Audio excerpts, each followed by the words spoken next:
You have to have a certain humility. That's very important. You know your job and you know where you're coming from. And this is, as I told you, I respect it, but I definitely need to go somewhere else. And just to smell the breeze, to feel, to understand what happens in this world.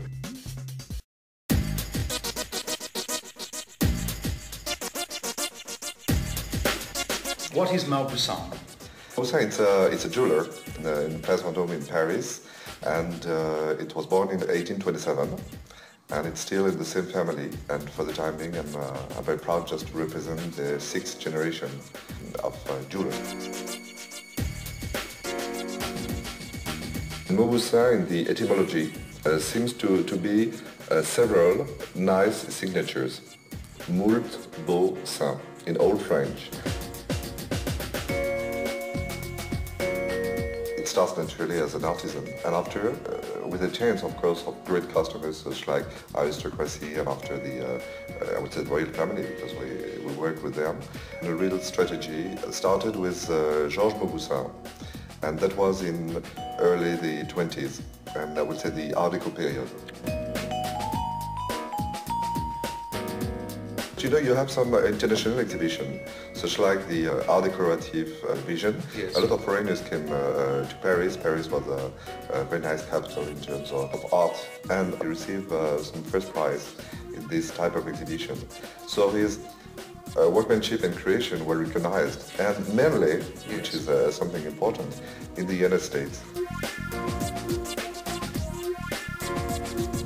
I would say in terms of creation, it was naturally very, very different from Weber or Lalique or even Fouquet. And Mauboussin was recognized much more by the mixed and the use of colors and colored stones. And he was one of the first to use the colored stones mixed with diamonds. In the Art Nouveau period, it was the flower, the vegetal period. And after the flower.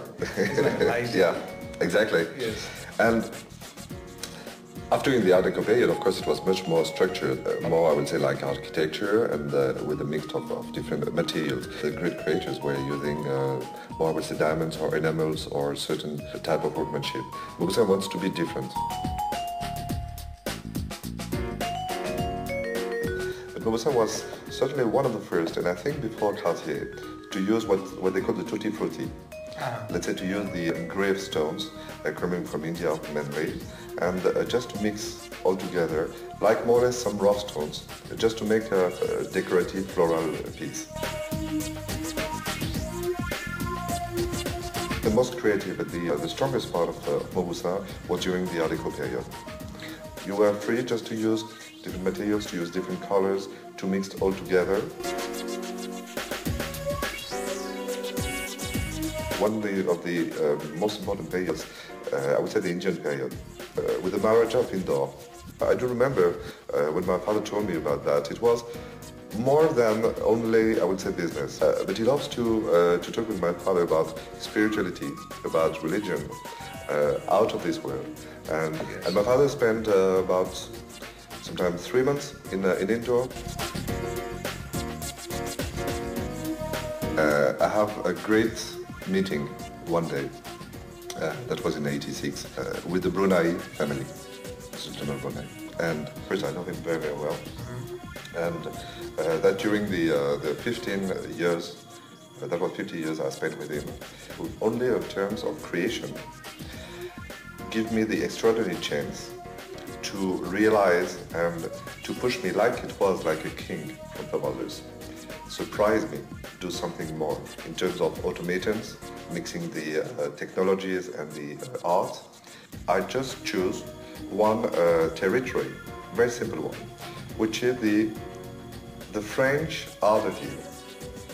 And I would say I have the chance and to, during 5 years, to realize his residence in Place Vendôme, to say just to one word, that was a trust, to say, okay, Patrick, you got a budget, a delay, and in terms of what he wants, I'd like a little classical, Patrick, and that's it.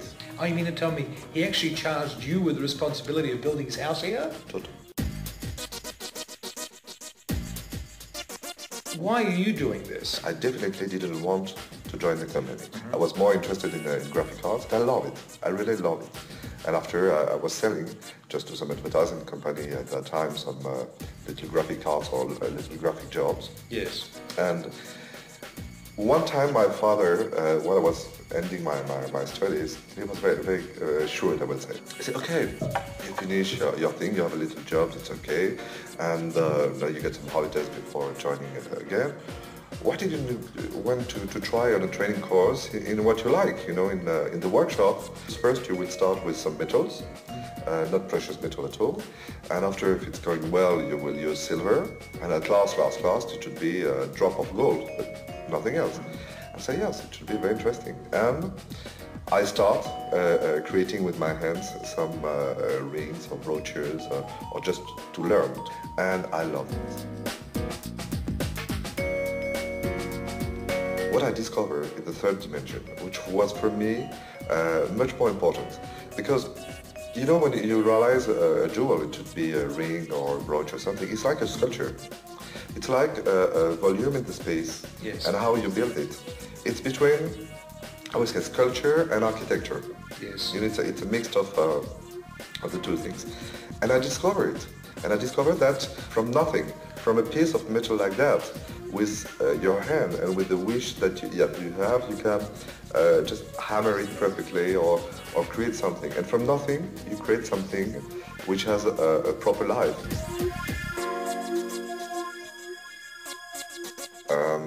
I'm still curious of any materials, anything, just to mix and how to do something. I didn't know it should be a jewel or something else, but just the wish to create, to do something. But after, when you work with some, I had the chance to work a little bit in test with some different colors of gold, and this is very, very interesting because you feel in your hand with your tool how to use the sculpture of the metal and the resistance of the metal. It's like some wood, you know, you feel the metal like wood, like a life.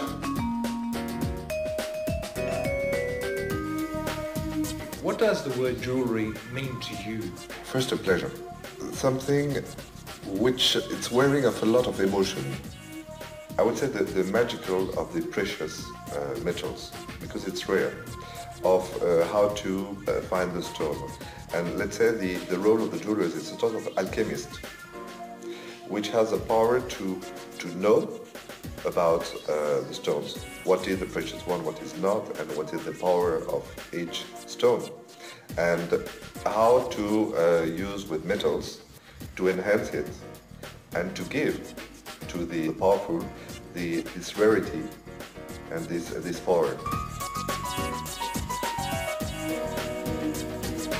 During the Louis XIV and the Tavernier period, the jewelers, or the goldsmiths, mainly because it was at that time more mixed, was the only professional artisan just to have the authorization to wear the sword. You know, I like to mix, in terms of jewelries, as I said, the tradition and the modernity. And this modernity, and especially that's for me very, very strong, is, and maybe which is a little different from what I inherited from my family, is first to have no taboo. Sorry? No taboo. Okay, so anything goes. Anything goes. I'm personally very against the codification of that specific job.